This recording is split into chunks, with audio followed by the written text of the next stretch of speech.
Tenho o roteiro completo, com aproximadamente 4.300 palavras e vários blocos repetidos, parágrafos sobre Vous avez essayé, cette conversation aurait dû avoir lieu, os 36 meses e o convite para comentários. Todos aparecem 2 vezes. Vou cortar pela metade, eliminando as repetições e condensando. Vous avez essayé, vraiment essayé, la tisane de sauge le soir, le trèfle rouge en gélule, peut-être même les capsules de lin fermenté à 70 € la boîte. Vous avez suivi les conseils, vous avez attendu, et quelque chose a quand même résisté. Les réveils trempés à 3 heures du matin, ces kilos autour du ventre malgré tous vos efforts sincères, cette fatigue qui ne ressemble à aucune autre. Honnêtement, 80% des gynécologues en exercice n'ont reçu aucune formation spécifique sur la ménopause. Aucune. Et une femme sur 5 repart d'une consultation avec pour seule réponse « c'est le stress, c'est votre âge, c'est normal ». Ce n'est pas normal. Et ce n'est pas votre faute. Dites-moi dans les commentaires d'où vous regardez cette vidéo. Je lis chaque message et je veux savoir jusqu'où cette conversation arrive. Votre œstradiol, cette molécule qui régulait votre métabolisme, votre sommeil, votre humeur, la solidité de vos os depuis vos 20 ans, chute de 95% après la ménopause. Pas de 10%, pas de 30%, 95%. Et les phytoœstrogènes que vous avez pris, les isoflavones, les lignanes, les extraits de sauge, ils interagissent avec vos récepteurs, oui, c'est documenté. Mais leur puissance de liaison est entre 1000 et 40 000 fois inférieure à celle de la molécule qui vient de presque disparaître de votre corps. C'est pour ça que la tisane n'a pas suffi. Pas vous, la biochimie. Le silence s'arrête ici. Alors je vais vous raconter comment on en est arrivé là. En 2002, une grande étude américaine, la Women's Health Initiative, a publié des résultats qui ont affolé la presse et les médecins en même temps. En 2 ans, les prescriptions de traitements hormonaux ont chuté de 80%. 80%. Des millions de femmes ont arrêté leur traitement du jour au lendemain. Sauf que cette étude portait sur des femmes qui débutaient un traitement hormonal à plus de 63 ans, en moyenne 10 ans après leur ménopause. Ce n'est pas votre profil, ce n'était pas le vôtre, mais c'est votre génération qui en a payé le prix. Ce que cette panique a produit, c'est un vide, et ce vide, quelqu'un l'a rempli.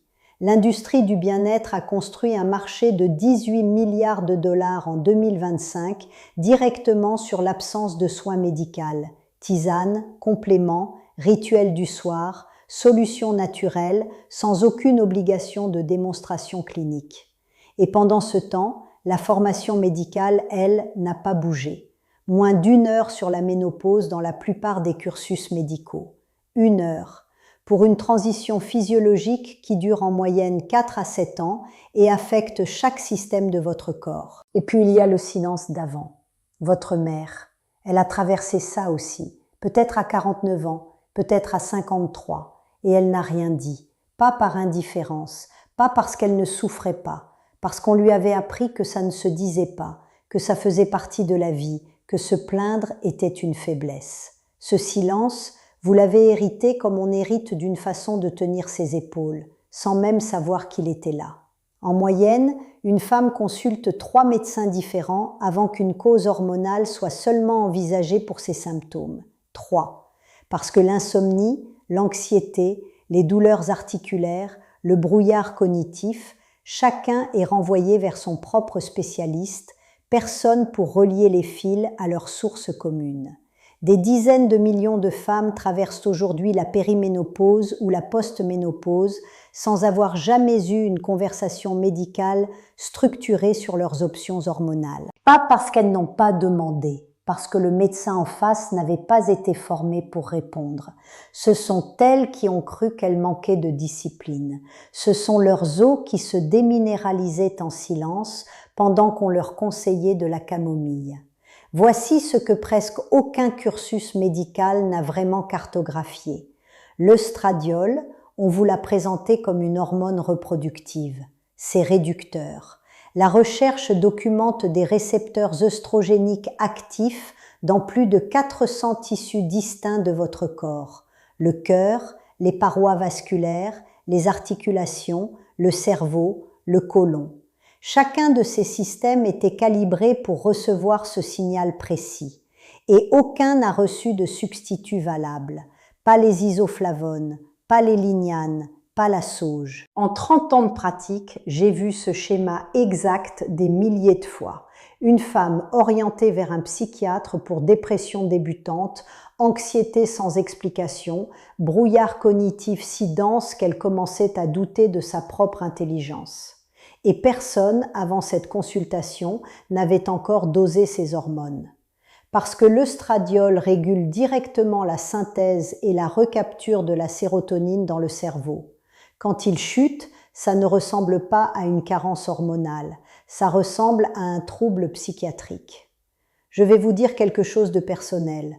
À 52 ans, un mardi matin de novembre, dans ma propre salle de bain, lumière froide, très tôt, j'ai regardé le miroir et j'ai pensé « je ne reconnais plus comment je fonctionne ». J'étais médecin, j'aurais dû avoir les mots, je ne les avais pas encore. Et puis, il y a le cortisol, et c'est là que beaucoup de femmes n'ont jamais reçu l'explication qui rendait tout le reste cohérent. L'œstrogène module votre axe hypothalamo-hypophyso-surrénalien, votre système central de régulation du stress. Quand il disparaît, cet axe se dérègle, le cortisol monte. Et le cortisol a une instruction très précise inscrite dans votre biologie. Stocker les graisses en tissu viscéral abdominal. Pas ailleurs, l'abdomen. Ce n'est pas un manque de discipline, c'est de la physiologie sans contrepoids hormonal. Ajoutez à ça la testostérone, chez les femmes, presque jamais incluse dans un bilan standard, pourtant directement impliquée dans l'énergie, la masse musculaire, la clarté cognitive. Ces mécanismes ne s'annulent pas l'un l'autre, ils se cumulent. Laissez-moi vous expliquer ce qui se passe réellement dans votre corps. Dans les 5 premières années qui suivent la ménopause, la résistance à l'insuline s'accélère de 30 à 50%. Ce n'est pas votre alimentation qui a changé, c'est votre biochimie. Ce que vous mangez à 40 ans et qui maintenait votre poids stable, ça ne produit plus le même effet. Pas parce que vous avez relâché vos efforts, mais parce que le signal hormonal qui régulait l'entrée du glucose dans vos cellules a changé de nature. Votre métabolisme n'est pas devenu paresseux, il a perdu un régulateur central. La progestérone, votre sédatif naturel, la molécule qui organisait les phases profondes de votre sommeil, tombe à des niveaux proches de zéro. Et ce n'est pas une conséquence de la ménopause officielle. Ça commence 2 à 3 ans avant le diagnostic, pendant la périménopause, au moment précis où on vous dit encore « vous êtes trop jeune pour ça ». L'architecture de votre sommeil se fragmente hormonalement. Les réveils à 3 heures du matin, l'impossibilité de vous rendormir, ce sentiment d'avoir dormi sans jamais vraiment récupérer. Ce n'est pas de l'anxiété, ce n'est pas une mauvaise hygiène de vie. J'ai encore son visage en mémoire. Je vais l'appeler Isabelle. Elle est venue me voir après 6 mois d'insomnie sévère, un antidépresseur déjà prescrit, une orientation neurologique programmée pour le mois suivant. Elle m'a dit « Je dors 4 heures par nuit depuis des mois et le matin je me lève déjà épuisée. Tout le monde me dit que c'est le stress. » Elle avait 49 ans. En périménopause depuis 18 mois, sans que personne ne l'ait jamais formulé clairement. Quand je lui ai expliqué que la progestérone module directement le récepteur GABA, le même récepteur que ciblent les somnifères, et que sa chute hormonale expliquait cliniquement ce qu'aucun antidépresseur n'aurait résolu, elle a regardé ses mains. Un long silence.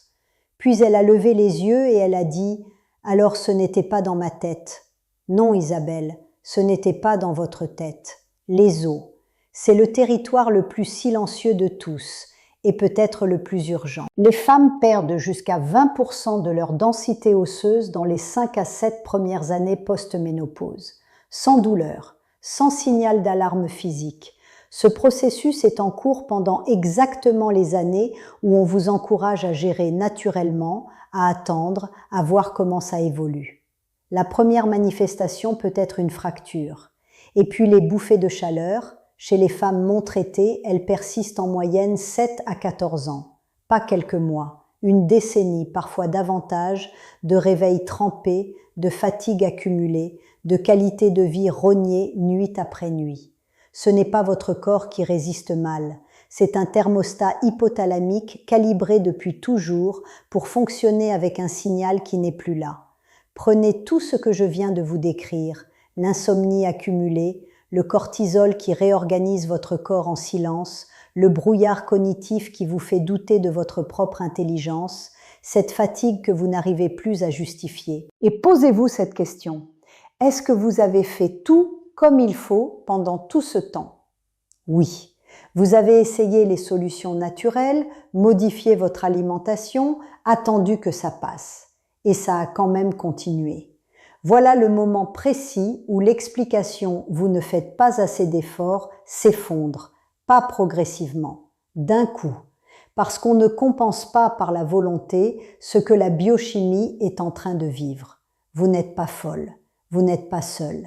Et si quelqu'un vous a dit, un médecin, un proche, peut-être même une voix intérieure, que vous exagériez, que les autres femmes traversaient ça sans en faire un drame, je vais être très direct avec vous. Cette phrase vous a coûté du temps et probablement de la santé. Ce que vous avez vécu, les nuits fracturées, les kilos immobiles, l'humeur qui n'était plus la vôtre, cette sensation d'être devenue étrangère à votre propre corps, ce n'est pas le vieillissement. C'est un changement hormonal que personne ne vous a expliqué. Parce qu'il faut maintenant nommer ce qui se passe si la seule réponse reste le silence. Dans les 12 à 36 premiers mois, les nuits fracturées s'accumulent. La dette de sommeil ne se rembourse pas sur le week-end, elle s'installe. Et avec elle, quelque chose de plus insidieux que la fatigue. La conviction progressive que vous êtes celle qui ne gère pas bien, celle qui exagère, celle qui devrait faire plus d'efforts. Chaque mois sans réponse médicale renforce ce récit.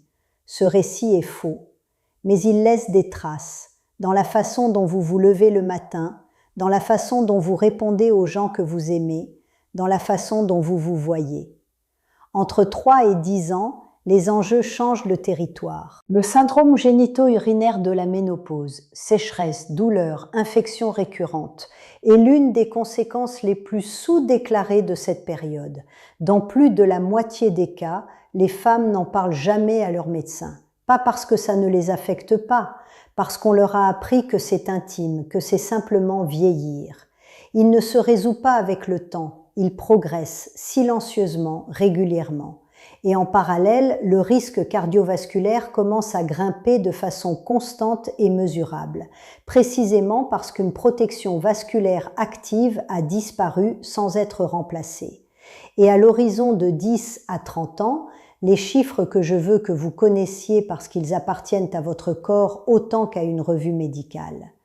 Une femme sur 2 de plus de 50 ans développera une fracture liée à l'ostéoporose au cours de sa vie. Une fracture de hanche chez une femme de plus de 65 ans comporte un risque de mortalité dans l'année suivante qui peut atteindre 20%. Les maladies cardiovasculaires sont aujourd'hui la première cause de mortalité féminine après 60 ans, devant tous les cancers réunis. Et les données les plus récentes sur l'œstrogène et la neuroprotection dessinent une association entre déficience prolongée non traitée et risque accru de déclin cognitif que nous ne pouvons plus collectivement faire semblant de ne pas voir. Mais ce qui se passe maintenant, pas dans 10 ans, maintenant, c'est ce qui me préoccupe le plus dans cette conversation. 70% des femmes en transition ménopausique rapportent des effets significatifs sur leur santé mentale. Les taux de dépression doublent en périménopause par rapport à la période reproductive. Et parmi celles qui en souffrent, seulement 3 sur 10 reçoivent une aide adaptée. Les 7 autres gèrent, se disent que c'est le stress, qu'elles doivent tenir. Et sous tout ça, quelque chose de plus douloureux encore que les symptômes physiques, la certitude silencieuse que c'est personnel, que les autres femmes traversent ça sans vaciller et qu'elles, non. Cette certitude est un mensonge que le silence médical a fabriqué. Dites-moi dans les commentaires lequel de ces symptômes personne ne vous avait prévenu, lequel vous avez traversé pendant des mois ou des années en croyant que c'était simplement votre façon à vous de vieillir. Je lis vraiment chaque réponse. Ce n'est pas un échec personnel, c'est un silence hérité avec un coût physique mesurable. Alors voici ce que vous faites demain matin, pas en théorie, concrètement. Vous entrez dans ce cabinet et vous posez ces questions exactement comme je vais vous les formuler. Premièrement, avez-vous suivi une formation continue spécifique sur la ménopause au cours des 5 dernières années? Pas une formation générale en gynécologie, spécifique à la ménopause. Si la réponse est vague ou inexistante, c'est une information médicale sur laquelle vous avez le droit d'agir. Continuez de chercher. Deuxièmement, je souhaite un bilan hormonal complet incluant l'œstradiol, la progestérone, la testostérone et la thyroïde. Pas seulement la TSH, pas seulement la FSH isolée, un bilan complet. Si vous avez plus de 50 ans et que vous n'avez jamais eu de scanner DEXA, demandez-le par ce nom précis. Si votre poids résiste malgré tous vos efforts, demandez un dosage de l'insuline à jeun. Et si on vous dit que vos résultats sont dans la norme pendant que vous continuez à souffrir, voici ce que vous répondez mot pour mot. Je comprends que mes résultats semblent dans les valeurs de référence. J'ai des symptômes précis, insomnie sévère, prise de poids abdominale, brouillard cognitif, et je voudrais qu'ils soient investigués comme cause hormonale potentielle, pas attribuée au stress ou à l'âge. Pour trouver un praticien formé, en France, le Collège national des gynécologues et obstétriciens référence des spécialistes ménopause. À l'international, la certification NAMS, North American Menopause Society, est la référence à chercher explicitement. Vous n'êtes pas en train d'échouer. Vous n'avez jamais reçu la vérité sur ce qui se passait dans votre corps. Ce n'est pas la même chose, et cette distinction change tout. Je sais que c'est difficile. Vous demandez à un système qui vous a déjà fait défaut de soudainement vous servir. Et oui, il peut résister. Mais maintenant, vous avez le langage qu'il reconnaît. Vous savez quels examens nommer, quelles questions poser dès les premières minutes d'une consultation, comment ne pas vous laisser reconduire à la porte avec une réponse floue et un sourire bienveillant. Vous n'êtes plus une femme qui attend qu'on lui explique ce qui lui arrive. Vous êtes une femme qui a désormais la compréhension clinique et les outils concrets pour exiger les soins qu'elle mérite. Cette conversation aurait dû avoir lieu dans un cabinet médical, il y a des années. Elle n'a pas eu lieu et maintenant vous savez pourquoi. Ce que vous connaissez aujourd'hui sur votre propre corps, aucun silence ne peut vous le reprendre. La question que je vous laisse, celle qui reste après tout ça, c'est celle-ci. Combien d'années avez-vous passé à vous croire insuffisante pour une réalité biologique que personne n'avait jugé utile de vous nommer? Dans la prochaine vidéo, on s'attaque à l'étape qui suit directement. Comment reconnaître un médecin réellement formé en ménopause et les 3 questions exactes à poser dès les premières minutes d'une consultation pour savoir sans ambiguïté si vous êtes entre de bonnes mains. Racontez-moi dans les commentaires ce que vous auriez eu besoin d'entendre plus tôt, ce que quelqu'un aurait dû vous dire bien avant cette conversation. Votre histoire compte, pas seulement pour moi, pour les femmes qui vont regarder cette vidéo après vous et se demander si ce qu'elles vivent est réel. Je lis vraiment chaque message. Prenez soin de vous. Je vous retrouve dans la prochaine vidéo.